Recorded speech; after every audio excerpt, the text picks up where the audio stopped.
Hi guys, Shannon and Simon here. We are at our local op shop. We're going to give something a second lease of life. Can we give me a second lease of life? Yes, you need it. You're getting old. Grey hairs.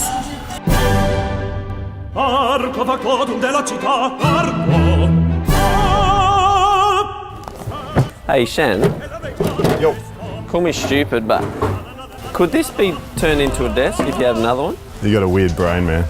Oh, they're actually quite cool. So you what? Get rid of the legs and then we'll just find a Nice timber top. Ooh, nice chair. So the upside down chair table, is that for eating dinner on, or is it for? I think it's more like a quirky work, like a quirky office. workbench. You knock off these legs, join them together. All right, I'll get a saw.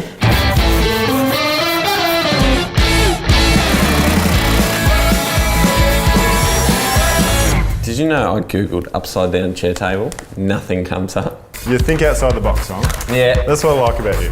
So this was off an old coffee table. How good's this? Concealed compartments. Nice. These are the hinges that were left on from the old coffee table. So we're just going to screw them in and that's it. Phew.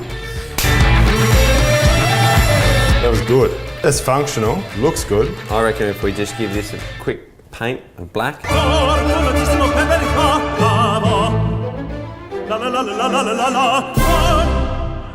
Bro, this has turned up a treat. Amazing. The upside down table chair. Functionality, tick. The way it looks, tick. Storage, tick. So before you throw anything out, think about what you can do with it and have some fun.